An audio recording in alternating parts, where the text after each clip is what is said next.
नमस्कार, आप देख रहे हैं फौज झारखंड और मैं हूं श्रुति परमार। और लगातार हम आपको एएनएम जीएनएम की कर्मचारियों के द्वारा जो धरना प्रदर्शन दिया रहा है उसका कवरेज दिखा रहे हैं और किस तरीके से उन्हें कितने तरीके के प्रॉब्लम्स हो रहे हैं, किस तरीके का प्रॉब्लम का वो लोग झेल रही है वो तो हम आप लोगों को दिखा ही रहे हैं। साथ ही साथ अभी तक उनके हित में कोई फैसला भी नहीं आया है। एक बैठक के बाद अभी तक बन्ना गुप्ता की तरफ से कोई आश्वासन भी नहीं आया है। तो अब हम उन लोगों से जानेंगे कि एक महिला होने के कारण क्या कुछ प्रॉब्लम्स का वो प्रॉब्लम झेल रही हैं। तो सबसे पहले आप बताइए कि एक महिला होने के कारण आज लगातार 1 महीने से ऊपर हो गया है आपका आंदोलन को, और अभी क्या प्रॉब्लम्स आप झेल रही हैं? तो जैसा कि देख रहे हैं आप, हमारे आंदोलन का आज 37वां दिन है और ये तो एक कॉमन सा बात है कि हम लेडीज़ हैं, तो लेडीज़ के साथ कुछ एक प्रॉब्लम होता है, जो प्रॉब्लम बहुत ज़रूरी होता है आदमी के लिए, और वो साइकिल होता है जो आता ही है ना।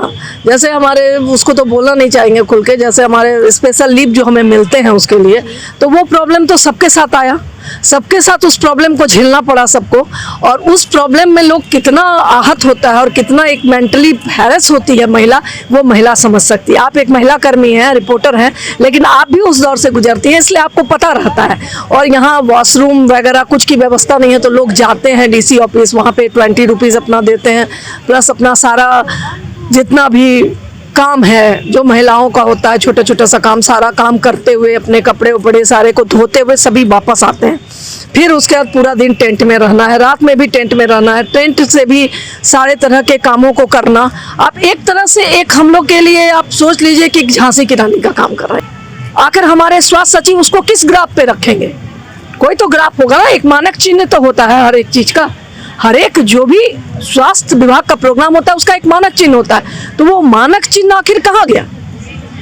तो उस मानक चिन्ह को ध्यान में रखते हुए जो हम लोग काम करते हैं जमीनी स्तर के कार्यकर्ता, उस मानक चिन्ह का अधिकार हम लोग यही मांग रहे हैं कि हमारा एक नियमितीकरण हो और सम्मान पूर्वक सम्मानजनक जिंदगी हम लोग व्यतीत कर सके। क्योंकि इतने कम वेतन में ना हम बच्चे को पढ़ा सकते हैं, ना घर परिवार चला सकते हैं, ना ही खुद का इलाज करा सकते हैं। कुछ महिलाएं अपने बच्चों के साथ भी हमें यहाँ दिखाई दे रही हैं, तो वो किस तरीके से अपना किस तरीके से वो यहाँ पर उस चीज़ के साथ, छोटे बच्चे काफ़ी उन्हें सोने में भी दिक्कत हो रही होगी। और जैसा आप बताया कि टेंट में ही आप लोग सो भी रहे हैं, खाने पीने की भी कई तरह की समस्याएं हैं, वॉशरूम का आपने समस्या बताया, तो वो छोटे बच्चे, उनको देखभाल करने के लिए कौन यहाँ पर है? उनके देखभाल करने के लिए क्या उनके परिवार से कोई आता है जो छोटे बच्चे को रात में लेके चला जाता है? जी नहीं, वो लोग खुद बच्चे को लेके यहीं माँ का ब्रेस्ट फीड कराती हैं, और जो ऊपर का दूध पीते हैं तो उनको बना के देती हैं, तो उसमें भी गर्म पानी की सुविधा होनी चाहिए। बार बार दौड़ती हैं, फ्लास्क लेके आती हैं, उससे करती हैं, मतलब वो हर तरह से अपने बच्चों का केयर करती है। पूरे बच्चे भी साथ ही साथ आप लोगों के साथ आंदोलन में शिरकत कर रहे हैं, तो इसलिए सारे लोग ये हम कह सकते हैं कि ये हमारा आंदोलन एक कुनबा सा बन गया है,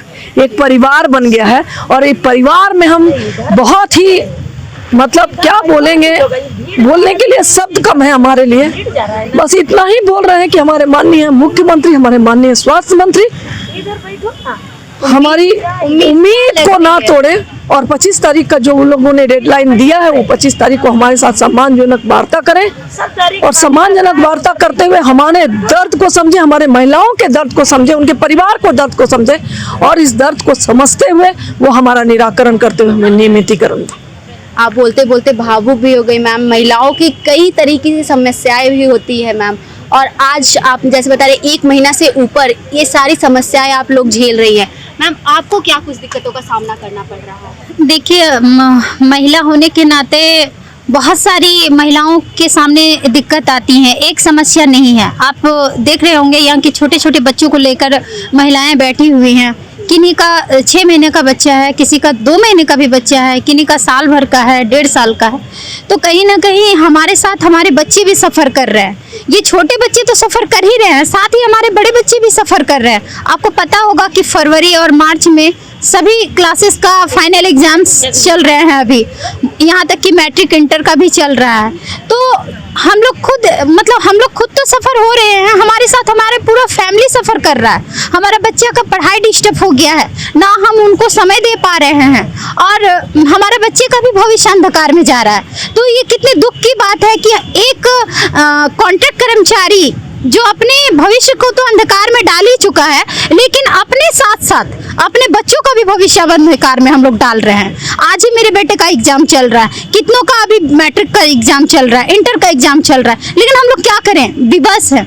हम लोगों को भी कोई शौक नहीं लगा है कि हम लोग यहाँ 38 दिन से जो यहाँ पे धरना स्थल पे बैठे हुए हैं और अपने अनिश्चितकालीन हड़ताल पे बैठे हुए, कोई शौक नहीं लगा है मैम। हम लोग भी चाहते हैं कि जल्द से जल्द हमारी मांग पूरी हो जाए और हम लोग अपने घर को वापस जाएं और अपने बच्चे, अपने फैमिली को समय दें। साथ ही जो पब्लिक का सेवा करते आ रहे हैं इतने दिनों से, हम लोग अपने कार्य क्षेत्र में भी जाके हम लोग सेवा दें। लेकिन कहीं ना कहीं हम लोग विवश होकर यहाँ पे बैठे हैं, क्योंकि आश्वासन बहुत बार मिला है। इस 16 साल के कार्यकाल में हम लोग बहुत बार आंदोलनरत हुए हैं अपने नियमितीकरण को लेके, लेकिन आश्वासन ही मिलता है, इसके सिवा कुछ भी नहीं मिलता है। तो हम लोग आश्वासन लेके क्या करेंगे? आश्वासन से यदि हमारा पेट भर जाता, आश्वासन से हमारा घर चलना स्टार्ट हो जाता तो हम लोग चले जाते, लेकिन आश्वासन से ना ही घर चलता है, ना ही हमारा बाल बच्चा का कुछ हो पाता है। आप खुद सोच के देखो ना कि आखिर आज के हर स्कूल का फी स्ट्रक्चर किससे छुपा हुआ है? हम लोग अपने जो हमारा जितना अल्प मानदेय दिया जाता है उससे हम घर चलाएं, अपने बच्चों को फी दें, या जो बूढ़े माँ बाप हैं वो लोग बीमारी से, कई प्रकार की बीमारी से ग्रस्त है, उन लोगों का इलाज हम नहीं करवा पाते हैं ठीक से। तो आखिर कितनी तरीके से, अभी हमारी खूंटी की एक सिस्टर ममता कुमारी है, वो कोमा में चली गई हैं, 2 दिन पहले का ये घटना है। क्यों? तो वो अभी देखिए अनिश्चितकालीन आप हड़ताल पे है, तो आपको तो जो भी मानदेय मिल रहा था अब वो भी बंद है। तो लोग इतना मानसिक तनाव में आ गए हैं, इतना ज्यादा मानसिक तनाव में आ गए हैं कि मतलब लोग कोमा में जा रहे हैं। अनशन में जब थे तो लोग देख ही रहे थे कि किस तरीके से हर दिन हॉस्पिटलाइज हो रहे थे, उसके वजह से परिवार भी कितना मानसिक तनाव में आ गया। ऐसा नहीं कि खाली अनुबंध कर्मचारी है मानसिक तनाव में, उसका पूरा परिवार सफर कर रहा है, इससे पूरा परिवार सफर कर रहा है। तो आप खुद सोच के देखिए कि आखिर क्या करना चाह रही है सरकार। हम अनुबंध कर्मचारियों के साथ कहीं ना कहीं आम जनता, सारे लोग इसमें पिस रहे हैं, आम जनता को भी सेवा नहीं मिल पा रहा। अभी हमारा जो फलेरिया का प्रोग्राम हुआ, वास्तविक में जो काम हम लोग कर रहे थे वो काम तो जमीनी स्तर पे तो नहीं हो रहा। आप भले ही खाका निकाल के दे रहे हैं कि काम हो रहा है, काम हो रहा है, लेकिन वास्तविकता क्या है वो सरकार भी जानती है और हम लोग जानते हैं कि आखिर वास्तविकता क्या है। 7000 यदि लोगों की आपको जरूरत नहीं है और आज जो 7000 लोग रोड पे उतरे हुए हैं और जरूरत ही नहीं है, तो फिर हटा ही दीजिए ना, हटा दीजिए हम लोगों को। हम लोग तो कह ही रहे हैं कि इस बार आर पार की लड़ाई है, या तो हमारा हक दे दीजिए, हमको नियमित कर दीजिए, या तो फिर हम लोगों को पूरी तरीके से हटा दीजिए।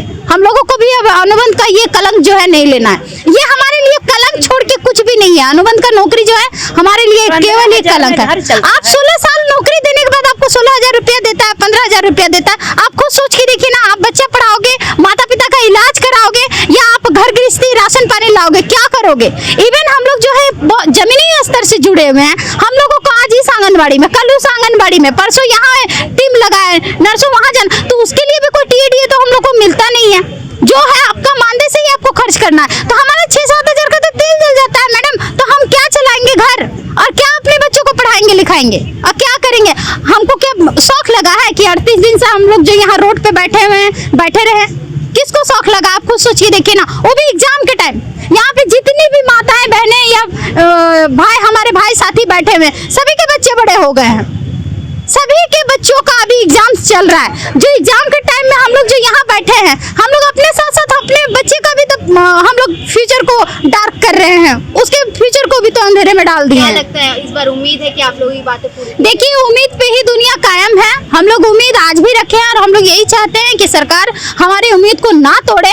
हमारा जितना इम्तिहान लेना है उनको ले रहे हैं, लीजिए, लेकिन हमारे उनको मानना पड़ेगा, हमारा हक उन्हें देना पड़ेगा, क्योंकि हमारा हक जो है और हमारा मांग जो है वो पूरी तरीके से जायज है। आखिर क्यों रिक्त पद रहते हुए आपको देने में क्या दिक्कत है? जब देश आजाद हुआ था तब क्या कंडीशन था देश का? फिर तो हम तो समझते हैं वो ज्यादा बेहतर है हमसे, जो कम से कम ज्यादा खर्च करके पढ़ते नहीं है। टेक्निकल पढ़ाई का हर किसी को पता होता है कि टेक्निकल पढ़ाई कर रहे हैं तो अब इसका लाइफ सिक्योर हो गया, लेकिन हमको तो कहीं से अपना लाइफ सिक्योर नहीं दिखता। हमारा तो पूरी तरीके से अंधेरा में चला गया है लाइफ। तो जैसा कि आपने सुना कि इनका कहना एक ही है कि या तो आर या फिर पार की लड़ाई होने वाली है। अब देखने वाली बात होगी कि इनके हित में कब तक फैसला आने वाला है। ऐसे तमाम अपडेट्स के लिए देखते रहिए फौज झारखंड। धन्यवाद।